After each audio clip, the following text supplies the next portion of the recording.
After 8 years in government, this Prime Minister is out of touch and Canadians are out of money. And nowhere is that more evident than in the words of the Prime Minister's own top minister from Newfoundland and Labrador, who said he's, quote, sick and tired of people complaining about the cold weather. Shameful. Sick and tired of hearing the stories of seniors in his riding calling to complain that his tax is making it impossible for them to heat their homes.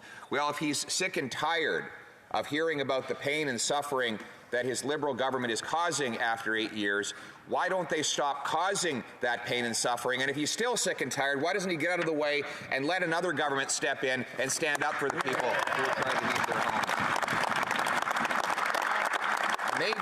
Maybe this out-of-touch Liberal minister needs to hear more, not less, of the stories of his own constituents. I'm reading an article from the government's own propaganda arm, the CBC, and I quote, diesel home heating fuels see significant price spike in unscheduled adjustment. Quote, diesel and 2 types of home heating oil saw massive price increases Friday. This would be the Friday that just passed, in an unscheduled adjustment by the Public Utilities Board. Now, what is the solution that the Liberal Minister for Newfoundland and Labrador has to these skyrocketing prices? No, not to produce more affordable energy here in our country, even though his province has access to immense offshore reserves that this Prime Minister has discouraged. No, his solution instead is to triple the carbon tax on his own residents. Well, Mr. Speaker, if he's tired of hearing about the cost of home heating now, just wait until he imposes that tax increase. This tax is particularly painful for those people who are already living in economically depressed parts of this country that are forced to heat with oil and propane, the cost of which is already higher than in other places. And so we see across Northern Ontario, Canadians will be paying drastically increased home heating bills with the support of the NDP in its coalition with the Liberals. We have, for example, the member for Timmins voting to raise home heating bills on his constituents in Timmins, James Bay. An NDP member who was elected to serve his constituents is now serving and bowing before the Liberal Prime Minister in raising taxes on his own constituents. And now, Mr. Speaker, it's not just in oil-heated communities, it's also in places like Hamilton that the suffering is now spreading. Quote, headline from the Hamilton Spectator, what am I going to do? Go cold? Natural gas bill sticker shock triggers anger for inflation-weary Ontario residents. And the NDP member for Hamilton, what's his solution? He wants to triple the carbon tax on hardworking, blue-collar folks in Hamilton. Thankfully, even though they're temporarily stuck with an NDP coalition member as their MP, Conservatives are fighting for the hardworking people of Hamilton and opposing this carbon tax increase. And so let me quote further from the same article. When a nearly $250 natural gas bill arrived in November, Lily Franceschini called for her parents with questions. Her dad's response, get used to it.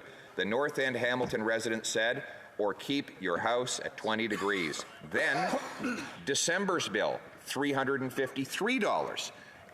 End quote. Now imagine what January's bill will look like, as it was even colder than December. The bills keep rising and the temperature keeps dropping. So, Mr. Speaker, Madam Speaker, I announce on the floor of the House of Commons today the Conservative Party has launched a nationwide campaign to get the NDP Liberal costly coalition to wake up.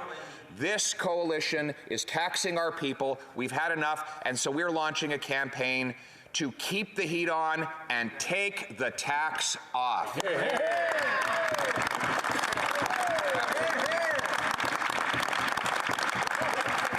We will keep the heat on this costly coalition to take the tax off, not just so that heat becomes more affordable, but food. Remember, the carbon tax is actually a tax on the food that we eat. Why? Because when you tax our farmers who produce the food, and you tax the truckers who deliver the food, well, then you tax the food itself. Let me quote the data provided to me by a major mushroom farm just south of here, about a half an hour south of Parliament Hill.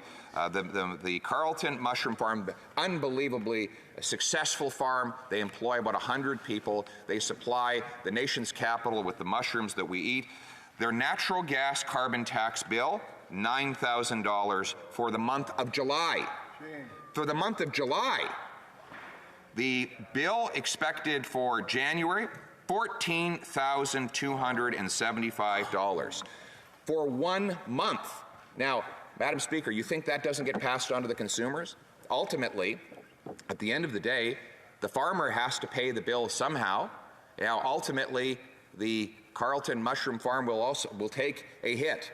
They will suffer and probably produce less mushrooms than they otherwise would, which of course means we import more mushrooms from foreign polluting jurisdictions, driving jobs out and pollution up, but also the consumer will have to pay a higher price for those mushrooms. Why don't we take the tax off the Carleton Mushroom Farm so that they can lower the cost of their produce and increase the amount of food that they produce in this country? We should be more self-reliant. We have the 5th biggest supply of farmland per capita on planet Earth. It is unacceptable that we cannot feed ourselves. We should be a nation that stands on its own feet and kneels before no nation and feeds itself. And that's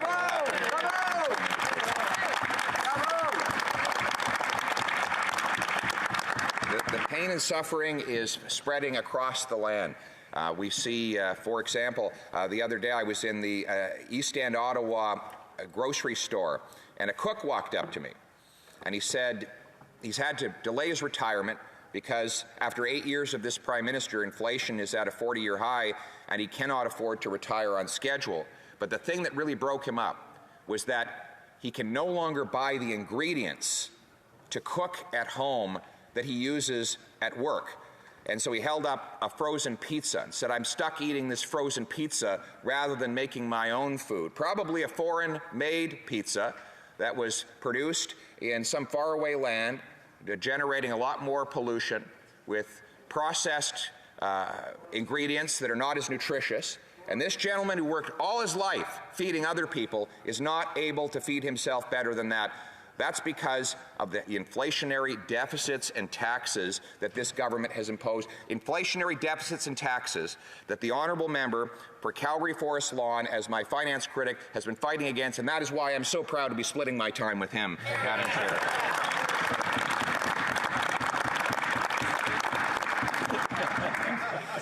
His story epitomizes the Canadian dream. His parents came here with modest means as an immigrant. He grew up in a tough but proud neighborhood. He went on to study finance, got a finance degree, and then went off and opened his own business, built homes to house our people, paid paychecks to other Canadians. You know what I'm so proud of?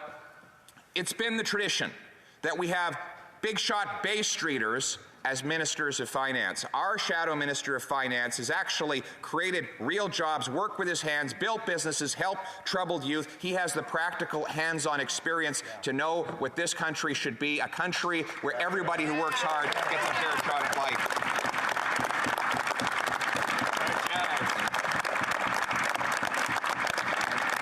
So when we get rid of the carbon tax, when we cancel the inflationary deficits, when we reform our tax and benefit systems so that people bring home more of each dollar they earn, it is not just about mathematics. It is about restoring Canada's promise, a country where hard work pays off, where everybody gets out of the bed in the morning and contributes to their country, can make it better for themselves and their families. That is the country we're going to restore. Let's keep the heat on.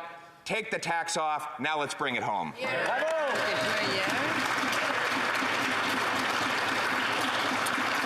Questions and comments. The Honourable Parliament.